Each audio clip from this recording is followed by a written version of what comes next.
Frères et sœurs, madame, messieurs, mes chers amis internautes, bonjour et bienvenue à l'église protestante évangélique Philadelphie. Ici votre bien-aimé, pasteur Célestin Zouga. Je suis toujours dans la joie de partager la parole de Dieu avec vous, mes chers amis internautes. Nous poursuivons notre série de messages sur le chemin du baptême. Et le titre de notre message de ce matin est affiché à l'écran. Entrez dans le repos de la foi, mes chers amis internautes. C'est une invitation de Jésus. Frères et sœurs, que vous soyez baptisés ou candidats au baptême, cette thématique ou cette invitation de Jésus nous concerne tous, mes chers amis. La foi en Dieu ou la foi en Jésus-Christ procure le repos de la foi parce que Dieu est au contrôle de nos vies et il le fait de façon excellente, mes chers amis internautes. C'est pourquoi nous devons lâcher prise parce que nos inquiétudes et nos agitations peuvent nous fatiguer, nous déprimer et nous abattre, comme dit le Proverbe chapitre 12, verset 25, mes chers amis internautes. L'inquiétude dans le cœur de l'homme l'abat, mais une bonne parole le réjouit. Cette bonne parole, mes bien-aimés, est cette déclaration de Jésus en Matthieu chapitre 11, verset 28 à 30, qui est notre texte de base de ce matin, où Jésus a dit: venez à moi, vous tous qui êtes fatigués et chargés, et je vous donnerai du repos. Prenez mon joug sur vous et recevez mes instructions, car je suis doux et humble de cœur, et vous trouverez du repos pour vos âmes. Car mon joug est doux et mon fardeau léger. D'après la version Louis II de la Bible, mes chers amis internautes. Dans la version Parole vivante, mes chers amis, il est écrit, le même verset: venez à moi, vous tous qui êtes fatigués et accablés, vous qui êtes déprimés, parce que vous ployez sous un fardeau trop lourd, et je vous donnerai du repos, a dit Jésus. Acceptez de vous laisser diriger par moi et mettez-vous à mon école, car de tout mon cœur, je suis doux et humble. Ainsi, votre vie trouvera son épanouissement dans le repos. Oui, mon joug est utile, dit Jésus, et la charge que je vous impose est légère. Mon frère, ma soeur, je vous propose d'aborder 2 points dans ce message, comme affiché à l'écran, mes chers amis internautes. Le premier point sera l'épuisement physique et spirituel, source de mauvaises décisions, mes bien-aimés. Et le deuxième et dernier point sera: Jésus offre une vie épanouie dans le repos de la foi, mes chers amis internautes. Point numéro 1, l'épuisement physique et spirituel, source de mauvaises décisions. Frères et sœurs, mes chers amis internautes, la fatigue, l'épuisement physique et spirituel sont des sources potentielles de mauvaises décisions auxquelles nous devons faire attention. Dans l'histoire, la fatigue, l'épuisement physique et spirituel ont poussé de grands personnages bibliques à prendre de très mauvaises décisions, mes chers amis. Au rang de ces personnages, nous pouvons citer ce matin Ésaü. Mes chers amis internautes, frères et sœurs, accablé de fatigue, Ésaü a vendu son droit d'aînesse à son frère Jacob contre un plat de lentilles. Nous avons étudié cette histoire à l'école du dimanche, mes bien-aimés. Nous la lisons en Genèse chapitre 25, où il est écrit que comme Jacob faisait cuire un potage, Ésaü revint des champs, accablé de fatigue. On souligne, mes bien-aimés. Et Ésaü dit à Jacob: laisse-moi, je te prie, manger de ce roux-là, car je suis fatigué, dit Ésaü. C'est pour cela qu'on a donné à Ésaü le nom d'Édom. Jacob dit: vends-moi aujourd'hui ton droit d'aînesse. Ésaü répondit: voici, je m'en vais mourir. À quoi me servirait ce droit d'aînesse? Et Jacob dit: jure-le-moi d'abord. Il le jura et il vendit son droit d'aînesse à Jacob. Alors Jacob donna à Ésaü du pain et du potage de lentilles, mes bien-aimés. Il mangea et but, puis il se leva et s'en alla. C'est ainsi qu'Ésaü méprisa le droit d'aînesse. Waouh! Mon frère, ma soeur, sous l'emprise de la fatigue, Ésaü ne voyait plus l'utilité de ce droit d'aînesse en déclarant que voici, je m'en vais mourir. À quoi me sert ce droit d'aînesse, dit Ésaü. Or, mes bien-aimés, ce droit d'aînesse allait lui procurer la double portion de l'héritage de son père comparé à son frère cadet, mes chers amis internautes. Mon frère, ma soeur, la fatigue est humaine. Nous pouvons nous lasser pendant le temps d'attente de l'accomplissement des promesses de Dieu et prendre de très mauvaises décisions comme Ésaü, mes bien-aimés dans le Seigneur. Peut-être que ce matin, vous avez aussi pris une mauvaise décision sous la fatigue et vous la regrettez encore et encore, mes bien-aimés. La solution est Jésus. Jésus est celui qui veut corriger vos erreurs et vous remettre sur le bon chemin, mes chers amis, parce qu'il vous aime tout simplement. C'est pourquoi Jésus vous tend la main ce matin à travers ce message, mes chers amis internautes, de venir à lui parce que vous êtes fatigués et accablés, mes bien-aimés dans le Seigneur, à cause de vos erreurs. Mon frère, ma soeur, peut-être que vous êtes entré dans une relation qui vous épuise actuellement et qui vous fait souffrir. La solution est Jésus. Jésus est capable de restaurer cette relation ou de vous faire entrer dans une nouvelle relation bien meilleure que celle-ci, mes bien-aimés. C'est pourquoi Jésus vous tend la main ce matin à travers ce message, mes bien-aimés dans le Seigneur, de venir à lui. Mon frère, ma soeur, peut-être que vous êtes surchargé par votre travail au point que vous dites actuellement, je n'en peux plus, la charge est trop lourde pour moi, mes bien-aimés. La solution à votre charge de travail est Jésus. Jésus veut vous aider à porter ce fardeau qui est lourd pour vous, mes bien-aimés. Jésus a dit, mon joug est utile et la charge que je vous impose est légère. C'est pourquoi Jésus vous tend la main ce matin à travers ce message de venir à lui parce que vous êtes fatigué et chargé et il vous donnera du repos. Mes chers amis internautes, mon frère, ma soeur, peut-être que vous êtes en échec total dans tous les domaines de votre vie et vous êtes fatigué d'avoir la vie que vous avez en ce moment. La solution est Jésus. Venez à Jésus parce que vous êtes fatigué et chargé et il vous donnera du repos, mes chers amis internautes. Mon frère, ma soeur, peut-être que vous êtes fatigué d'attendre le temps de Dieu pour votre élévation dans votre travail, dans votre entreprise ou dans votre association. Vous êtes obligé de faire des compromis avec Satan ou même de vendre votre âme au diable à cause de l'argent ou des biens matériels de ce monde. Aujourd'hui, vous êtes accablé sans cesse par le diable pour lui offrir la contrepartie de ce qu'il vous a donné parce que le diable est plus rusé que vous, mes chers amis internautes.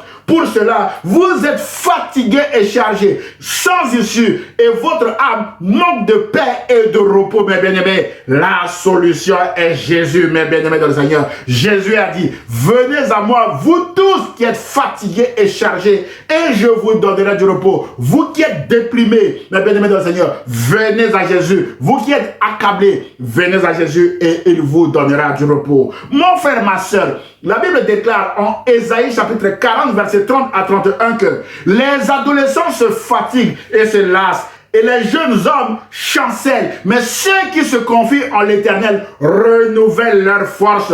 Ils prennent le vol comme les aigles. Ils courent et ne se lassent point. Ils marchent et ne se fatiguent point, mes bien-aimés dans le Seigneur. C'est pourquoi Jésus vous tend la main ce matin à travers ce message afin de vous aider à vous relever en vous disant, venez à moi, vous tous qui êtes fatigués, chargés et accablés, je vous donnerai du repos, a dit Jésus. Jésus veut briser par son sang le lien qui vous unit avec Satan afin de vous faire entrer dans son royaume où vous trouverez du repos pour votre âme, mes bien-aimés. Mes chers amis, Jésus se tient à la porte de votre cœur et frappe à travers ce message en vous disant, voici, je me tiens à la porte et je frappe. Si quelqu'un entend ma voix et ouvre la porte, j'entrerai chez lui, je souperai avec lui et lui avec moi. Dit Jésus dans Apocalypse chapitre 3, verset 20.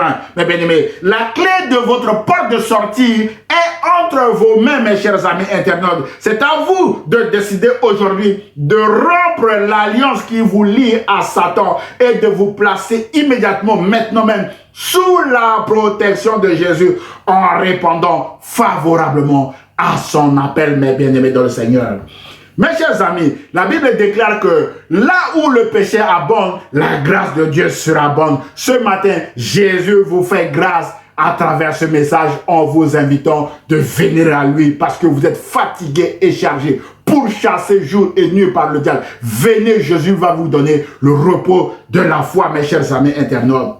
Frères et sœurs, venir à Jésus, c'est accepter de vous laisser diriger par Jésus, tout simplement. Venir à Jésus, c'est renoncer à votre ancienne voie pour marcher sur la voie que Jésus vous indique maintenant, mes chers amis internautes. Venir à Jésus, c'est entrer à son école qui est une école de foi, de douceur et d'humilité, mes chers amis internautes. C'est ce que vous apprendrez à l'école de Jésus et que vous mettrez en pratique, qui vous donnera une vie épanouie, mes chers amis internautes. C'est pourquoi Jésus a dit en Matthieu chapitre 11, verset 29 que acceptez de vous laisser diriger par moi, a dit Jésus, et mettez-vous à mon école, car de tout mon cœur, je suis doux et humble. Ainsi, votre vie trouvera son épanouissement dans le repos, mes chers amis internautes. Alors, n'hésitez pas de vous inscrire à l'école de Jésus et vous vivrez dans le repos de la foi en Jésus-Christ. Mon frère, ma soeur, David qui s'était laissé diriger par Dieu, qui était à l'école de Dieu, a dit dans son psaume 23 que l'Éternel est mon berger, je ne manquerai de rien. Il me fait reposer dans de verts pâturages. En sous lui, reposer dans de verts pâturages.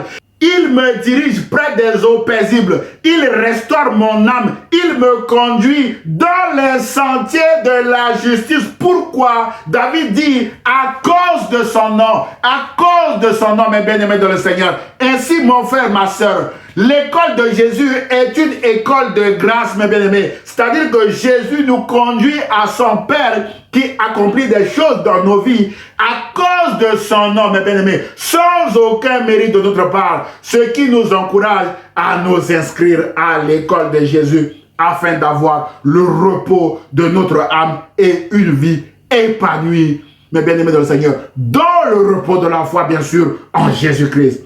Mes chers amis internautes, frères et sœurs, le deuxième personnage qui est à céder à la fatigue et que nous voulons citer ce matin est Moïse.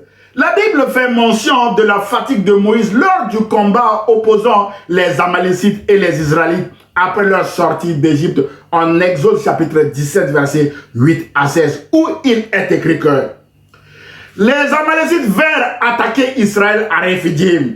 Alors Moïse dit à Josué, choisis-nous des guerriers et demain tu iras combattre les Amalécites. Moi, je me tiendrai au sommet de la colline avec le bâton de Dieu à la main. Josué se conforma aux instructions de Moïse. Il alla combattre les Amalécites, tandis que Moïse, Aaron et Hur montèrent au sommet de la colline. Or, lorsque Moïse élevait la main pour prier, Israël avait l'avantage dans la bataille. Et lorsqu'il la laissait retomber, Amalek l'emportait, mes bien-aimés dans le Seigneur. Comme les bras de Moïse se fatiguaient, Aaron et Hur prirent une pierre qu'ils placèrent sous lui pour le faire asseoir dessus et ils lui soutinrent les bras chacun d'un côté. Ainsi, ses bras tinrent ferme jusqu'au coucher du soleil. Verset 13. Et Josué remporta la victoire sur les Amalécites à la pointe de l'épée. Mon frère, ma soeur, dans ce récit, alors que Josué combattait physiquement, mes bien-aimés, Moïse, Aaron et Hur, quant à eux, combattaient spirituellement en formant un petit groupe d'intercession en faveur de Josué et du peuple. Et le résultat du combat physique dépendait du combat spirituel parce que lorsque Moïse élevait la main pour prier, mes bien-aimés, Israël avait l'avantage dans la bataille. Et lorsqu'il la laissait retomber, Amalek l'emportait, mes bien-aimés dans le Seigneur. Mon frère, ma soeur, la fatigue est humaine. Nous pouvons être fatigués dans nos combats spirituels comme Moïse était fatigué, mes bien-aimés. Mais c'est dangereux, mes bien-aimés, de baisser les bras dans tout combat, même quand on est fatigué, mes bien-aimés dans le Seigneur. Rappelons-nous que pendant les moments où Moïse avait baissé les mains, parce qu'elles étaient fatiguées, il y a probablement eu mort d'homme du côté des troupes de Josué, parce que les Amalécites avaient l'avantage dans la bataille. Pour résoudre ce problème, mes bien-aimés, la Bible déclare que Aaron et Hur prirent une pierre qu'ils placèrent sous Moïse pour le faire asseoir dessus, et ils lui soutèrent les bras chacun d'un côté. Ainsi ses bras tinrent ferme jusqu'au coucher du soleil. Josué remporta la victoire sur les Amalécites à la pointe de l'épée, mes bien-aimés dans le Seigneur. Mon frère, ma soeur, l'union fait la force, nous dit-on, mes bien-aimés. Ne restez pas isolés dans vos combats actuels, parce que la fatigue peut vous pousser à l'abandon et vous perdrez le combat, mes bien-aimés. Intégrez une église dans laquelle vous prendrez l'engagement de passer par les eaux du baptême pour témoigner publiquement votre adhésion à la foi chrétienne et devenir disciples de Jésus à part entière, mes bien-aimés dans le Seigneur. C'est alors que vous vivrez aussi la communion fraternelle avec des frères et des sœurs qui prieront pour vous en cas de combat, mes chers amis internautes.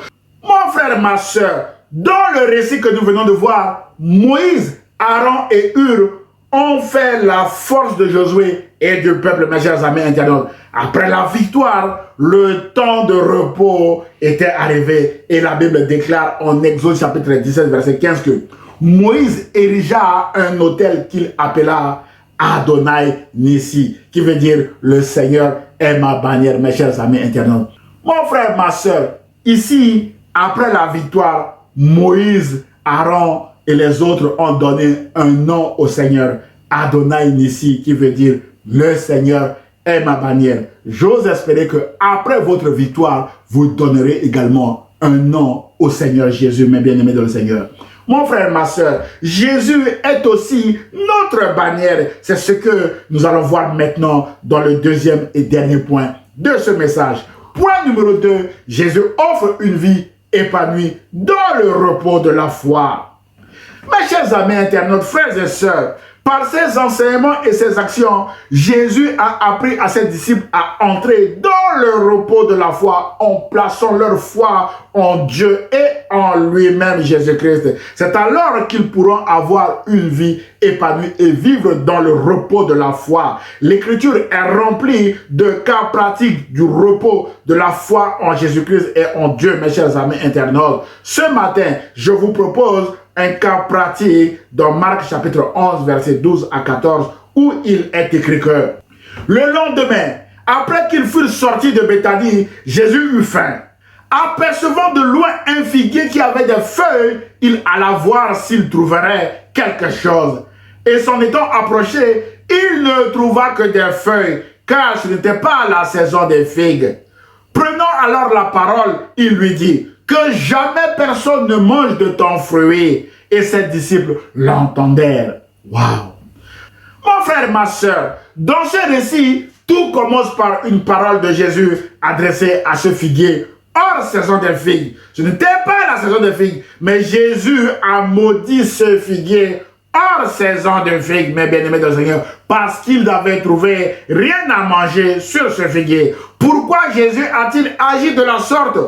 Marc, notre narrateur, n'a pas répondu à cette question. Toutefois, Marc nous donne une précision importante que ce figuier avait des feuilles hors saison. Donc nous osons comprendre que ce figuier était planté sur une terre fertile, que ce figuier avait l'apparence de produire des fruits, même hors saison. Mais ce figuier ne produisait pas de fruits, mes chers amis internautes. Le caractère étrange de ce figuier a amené Jésus à le maudire. Rappelons-nous aussi que Jésus est le Dieu créateur de ce figuier et maître des saisons, mes bien-aimés dans le Seigneur. À ce titre, aucune créature ne peut dire à son créateur Jésus, aujourd'hui c'est trop tôt, reviens demain à ma saison, ou inversement, c'est-à-dire aujourd'hui c'est trop tard, tu aurais pu venir hier à ma saison. Non, mes bien-aimés dans le Seigneur. Voilà les raisons pour lesquelles Jésus a maudit ce figuier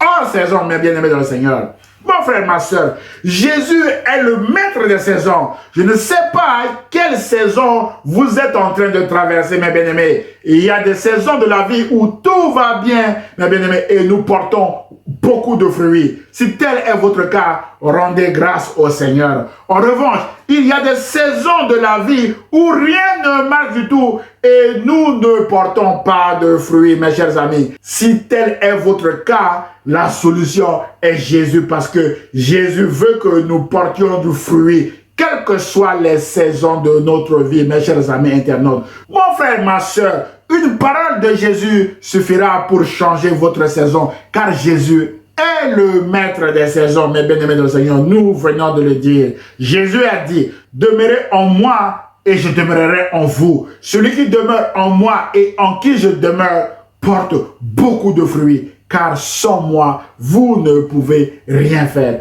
D'après Jean chapitre 15, versets 4 à 5.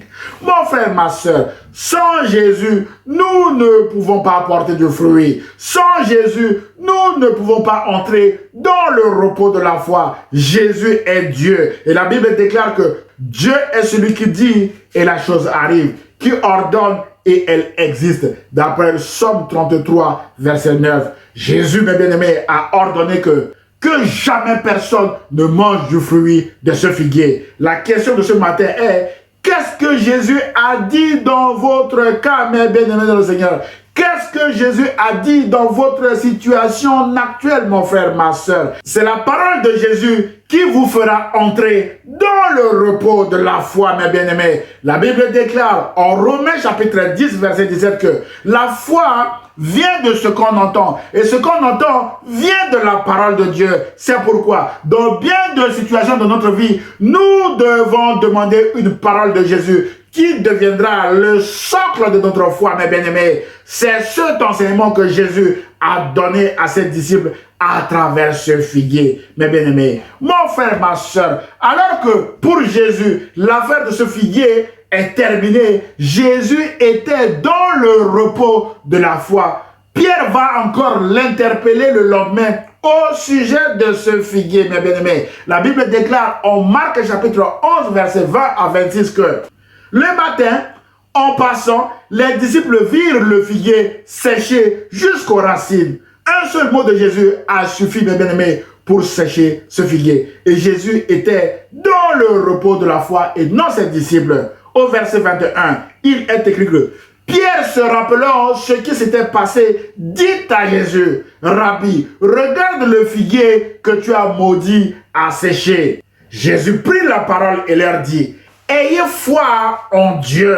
Je vous le dis en vérité, si quelqu'un dit à cette montagne, « ôte-toi de là et jette-toi dans la mer », s'il ne doute point en son cœur, mais croit que ce qu'il dit arrive, il le verra s'accomplir. C'est pourquoi je vous dis, tout ce que vous demanderez en priant, croyez que vous l'avez reçu et vous le verrez s'accomplir, a dit Jésus. Mon frère, ma soeur, c'est la prière de foi qui nous fera entrer dans le repos de la foi. Selon Jésus, mes bien-aimés, prier avec foi, c'est prier sans douter de la puissance de Dieu, car rien n'est impossible à Dieu. D'après Luc chapitre 1, verset 37, mes bien-aimés, le doute détruit notre foi et nous empêche d'entrer dans le repos de la foi. Jacques chapitre 1, verset 6 à 8 précise que celui qui doute est semblable au flot de la mer, agité par le vent et poussé de côté et d'autre. Qu'un tel homme ne s'imagine pas qu'il recevra quelque chose du Seigneur. C'est un homme irrésolu, inconstant dans toutes ses voies, a dit Jacques. C'est pourquoi Jésus, mes bien-aimés, nous recommande, face à nos montagnes ou nos problèmes insurmontables, de prier sans douter dans notre cœur, mes chers amis internautes. C'est alors que nous verrons la gloire de Dieu s'accomplir. Mon frère, ma soeur, prier avec foi, c'est croire d'avance que tout ce que nous demandons dans la prière s'accomplira. C'est la foi en Dieu ou la foi en Jésus-Christ qui nous fera entrer dans le repos de la foi, mes chers amis internautes. Et nous devons également demander dans la volonté de Dieu. Notre demande doit s'accorder, mes bien-aimés, avec la volonté de Dieu pour nous, mes bien-aimés dans le Seigneur. Jésus nous donne une précision importante aussi sur comment prier dans les versets 25 et 26 du même récit, en disant ceci. Lorsque vous êtes debout, faisons votre prière. Si vous avez quelque chose contre quelqu'un, pardonnez, afin que votre Père qui est dans les cieux vous pardonne aussi vos offenses. Mais si vous ne pardonnez pas, votre Père qui est dans les cieux ne vous pardonnera pas non plus vos offenses, a dit Jésus. Mon frère, ma soeur, le non-pardon bloque nos prières et nous empêche d'entrer dans le repos de la foi. C'est pourquoi, si nous avons quelque chose contre quelqu'un, pardonnons afin que notre Père qui est dans les cieux nous pardonne aussi nos offenses, mes bien-aimés. C'est alors que nos prières arriveront devant le trône de la grâce de Dieu qui nous accordera sa grâce, mes bien-aimés dans le Seigneur. Et nous entrerons alors dans le repos de la foi parce que celui qui demeure sous l'abri du Très-Haut repose à l'ombre du Tout-Puissant qui est Dieu, mes bien-aimés, d'après le Psaume 91, verset 1. C'est alors que, mes bien-aimés, la vie devient vivable et épanouie, car le juste vivra par la foi, d'après Hébreux chapitre 10, verset 38, mes chers amis internautes. En conclusion de notre message de ce matin, mon frère, ma soeur, peut-être que ce matin, vous êtes fatigué, chargé, accablé de toutes parts et déprimé, mes chers amis. Jésus est la solution pour vous. Jésus a dit, venez à moi, vous tous qui êtes fatigués et accablés, vous qui êtes déprimés parce que vous ployez sous un fardeau trop lourd et je vous donnerai du repos. Acceptez de vous laisser diriger par moi et mettez-vous à mon école, car de tout mon cœur, je suis doux et humble de cœur. Ainsi, votre vie trouvera son épanouissement dans le repos. Oui, mon joug est utile et la charge que je vous impose est légère, a dit Jésus. Mon frère, ma soeur, en Jésus seul, votre vie trouvera son épanouissement dans le repos. Alors, si vous entendez la voix de Jésus ce matin à travers ce message, n'endurcissez pas votre cœur, car Jésus a le meilleur pour vous. Et Jésus veut que vous entrez dans le repos de la foi, mes bien-aimés dans le Seigneur. J'ose espérer que ce message vous a fait du bien. Alors, aimez-le, commentez-le et partagez-le à vos proches. Que Dieu vous bénisse, mes chers amis internautes. Prions le Seigneur. Seigneur, c'est suite à ton invitation que mon frère ou ma soeur qui vient de regarder cette vidéo se présente devant toi, tout en étant fatigué, chargé et accablé par des problèmes de tout genre. Je prie au Dieu afin que tu interviennes dans leur vie, afin de leur donner la victoire en ton nom, Jésus. Seigneur, accorde-leur maintenant le repos de la foi parce que tu es à l'œuvre dans leur vie. Et je prie au nom de Jésus et l'Église protestante évangélique Philadelphie répond Amen.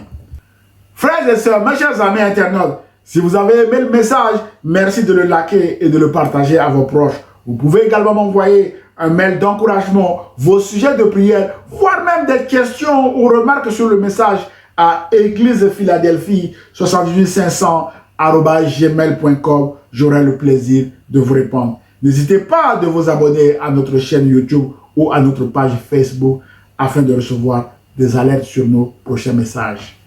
À dimanche prochain à 10 h sur la page Facebook ou sur la chaîne YouTube de l'Église protestante évangélique Philadelphie. Et ce, si Dieu le veut. Si vous êtes en vacances, mes chers amis internautes, passez de très bonnes vacances sous la grâce de Dieu. À très bientôt. Au revoir.